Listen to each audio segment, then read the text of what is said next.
Yes. Ya ini yang ditunggu-tunggu. Ini yang ditunggu-tunggu nih bro. Di level seperti sekarang ini apa sih yang sebenarnya teman-teman harus waspada dan lihat bro di level seperti sekarang ini kan 105.181 bro. Kemarin kan sempat 103.000, gimana? Kita kalau lihat price actionnya Bitcoin, kita lihat pakai yang namanya monthly chart. Ini banyak pertanyaan dari teman-teman.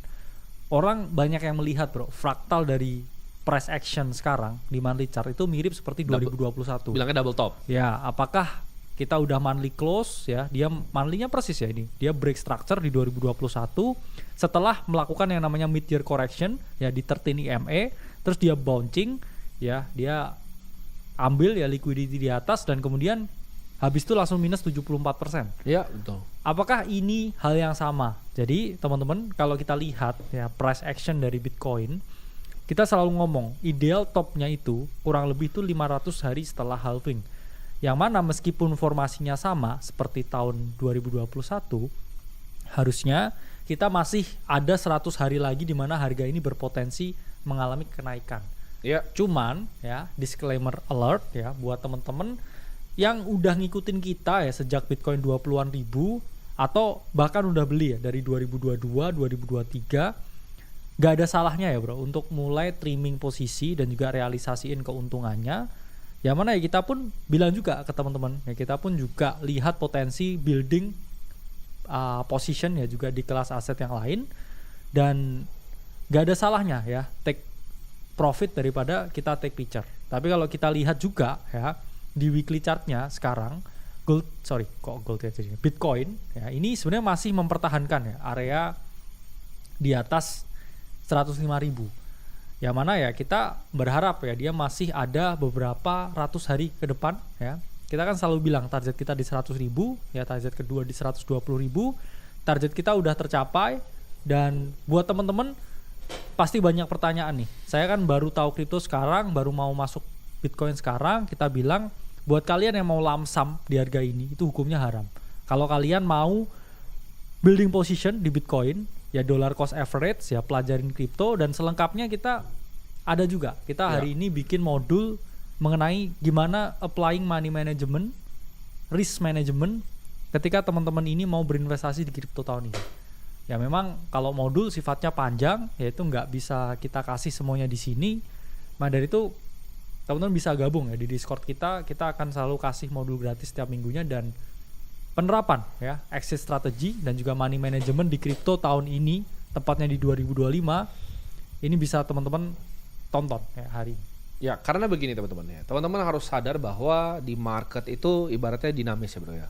Dimana kalau misalnya kalian all in sekarang itu kan level dimana ini sudah 3 kali teman-teman. Lebih. 3 kalau kali dari bottom 700%. Iya 700%. Tapi mungkin teman-teman rata-rata portofolio yang ngikutin gue dari awal tuh naiknya 3 kali bro. Pasti. In Kalo average ya dari semuanya. Yes. Kalau yang ngikutin gue pertama beli naiknya 3 kali, tapi untuk yang ngikutin borong Bitcoin mungkin naiknya udah bahkan udah double gitu. Iya benar. Dan menurut gue untuk yang portofolio udah double, karena gini, borong Bitcoin itu adalah sebuah series di mana gue akan mendokumentasikan sejarah bro. Ya setuju. Kalian harus paham bahwa series itu adalah series gue mendokumentasikan sejarah. Bukan berarti 100 juta itu semua uang gue, bukan berarti itu cara gue untuk masuk di market gue sendiri. Benar. Itu sesuatu yang gue bilang dari dulu bisa dicontek, dan hasilnya terbukti bro, double. Tapi misalnya teman-teman ada yang udah merasa happy nih dengan kedobelan asetnya. Kalian mau trimming 50%, kalian mau trimming 60%, itu hak kalian, itu uang kalian. Jadi setuju. Itu bukan uang gue. Kalian harus paham bahwa profit yang kalian dapatkan dari market mungkin selama 2-3 tahun belakangan itu memang uang kalian dan hak kalian. Yes. Misalnya kalian mau pakai untuk kalian bersenang-senang 10%, silahkan. Kalian mau pakai 40% untuk kalian jadiin tabungan kalian, silahkan juga. Benar. Ya. Dan kita nggak pernah bilang bahwa Bitcoin itu adalah cara cepat untuk jadi kaya. Kita cuma bilang itu men-stop inflasi. Setuju. Itu men-stop inflasi. Jadi uang kalian tuh jangan kalian taruh situ dan berharap kalian jadi konglomerat. Enggak, itu bukanlah aset untuk jadi cepat kaya bro. Enggak ada. Kripto itu aset cepat kaya itu salah besar. Even trading pun tuh cepat kaya enggak. Trading itu salah satu profesi kok. Jadi kan gini, kita kan ngajarin di dalam di modul-modul kita kan banyak sekali. Kita ada kayak smart contract developer. Itu kan profesi bro. Ada juga smart contract auditor. Nah itu auditor tuh profesi yang beda lagi. Ada smart contract security bro. Yes. Itu profesi yang beda lagi. Ada crypto trading, itu profesi yang beda lagi. Jadi itu berbagai macam profesi yang skillnya kalian bisa miliki di kripto. Makanya namanya kan akademi kripto, bro. Ya. Bukan akademi trading kripto atau akademi programming kripto. Namanya akademi kripto. Kita Jadi kasih semua semua. skill Benar. yang kalian bisa punyakan untuk menjadi karir kalian tuh ada di dalam situ, teman-teman. Dan banyak bro yang udah bilang gue terima kasih banget di Borrow Bitcoin. Terakhir tuh gue syuting kemarin tuh. Setuju. Itu banyak yang profit, banyak banget. Saran gue gini. Ya kalau kalian waktu itu memang kalian itu ngelola uangnya tidak bijak, gue itu kalian harus paham, kita udah ulangin berkali-kali, Bitcoin ke nol, Timothy dan Kali Masada tidaklah miskin. Ya. Kita punya berbagai macam exposure di berbagai macam aset. Kalian Yes. harus paham bahwa yes, Bitcoin aset utama kita, betul. Untuk sekarang. Iya benar. Tapi belum tentu loh kalau misalnya ngomong kayak 20 tahun lagi itu jadi aset utama. Mungkin gue beli saham humanoid robot, kalian nggak Atau paham. AI kan. Benar. Dan bahkan kayak exposure gue di luar Bitcoin yang naik juga nggak cuma Bitcoin, teman-teman. Salah satu yang gue udah ngomong dari 2 tahun lalu, yang gue bilang gue selalu beli banyak kan 2 perusahaan bro. Yes. Satunya MSTR, kedua tuh Palantir. Ya. Teman-teman kalau cek Palantir sekarang itu the best performing stock yang Amerika pernah punya. Palantir tuh naik luar biasa tinggi. Dan itu kan bukan berarti semua exposure gue tuh ada di Bitcoin. Memang yes, sekarang 90%. Iya. Gitu. Tapi kedepannya apakah akan terus 90%? Unlikely bro. Karena kan di saat misalnya Bitcoin itu gue udah dapat portofolio gainnya 3 kali lipat lebih, adakan waktunya bro untuk gue trimming. Dan teman-teman kita punya target 120.000. Ini mungkin sedikit tips ya. Ini levelnya hedge fund manager, private equity pasti paham nih kalau level harga seperti ini. Ketika 120.000, kadang nggak semua orang bisa keluar di 120.000 bro. Kenapa?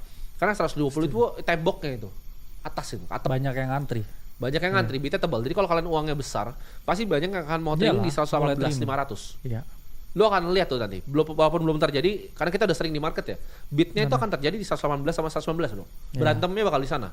Orang-orang kayak gua, orang-orang Wintermute, orang-orang di Jane Street itu bakal berantem di 118 sampai 115 order booknya. Benar. Bukan di 120 tuh kalian tuh ngantri sini. Ini juga ada bro yang bilang ya dari Narana Easy.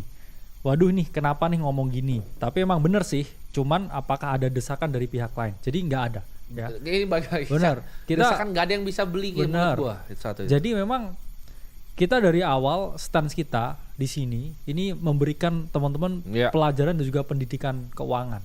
Kripto itu memang juga salah satu jalannya. Tapi ketika kita udah melihat ya bahwa jalan itu ya atau ada jalan lain yang lebih bagus, ya kita juga positioning kita ke tempat yang memang lebih menguntungkan. Betul. Karena kan kita di sini udah dari sejak 20.000, terus ini udah di 110.000. Gue bikin Instagram story. Bener. 16.000. Gue beli 50 Bitcoin di 16.000. Terus live show ini juga dari kayak 20.000 dan asetnya tuh udah naik berapa kali lipat. Jadi kita never marry the position ya. Sama aja kalau kalian lihat di hedge fund ya. Orang kalau nggak melakukan ya kita rebalancing portofolio juga. Ya. Betul. Mau ada potensi turun ya dikeplak juga. Ada yang bilang tadi, ini kenapa mulutnya seperti ini, kalau cari aman bukan cari aman itu apa yang ini kan gue dokumentasikan apa yang gue lakukan gitu. Bener. Lu mungkin orang ngomong itu karena lu orang yang sangat bodoh mungkin lu dilahirkan bodoh, keluarga lu bodoh, mak bapak lu tuh orang bodoh. Dan gini, jadi nggak pernah belajar. Kita juga ini. Bentar gue lanjutin dulu bro. Karena jadi gue bilang di sini bahwa apa yang kita lakukan di sini nih, ini kita dokumentasi bro. Yes. Gue dan bro kakaknya adalah seorang investor yang aktif di pasar. Apa yang kita pikirkan tuh kita bagikan ke kalian lewat kamera ini, bukan terbalik. Benar. Lu nggak bisa ngatur gue mau ngomong apa, lu nggak bisa ngatur gue mau pikir apa. Either lu denger gue ngomong apa atau lu nggak usah nonton, gitu. Karena gue nggak butuh lu, ya. Lu semua di sini nontonnya orang miskin dibanding gue nggak butuh. Ada orang yang nonton di sini, gitu. Lu yang bersyukur gue mau kasih tau pikiran gue apa.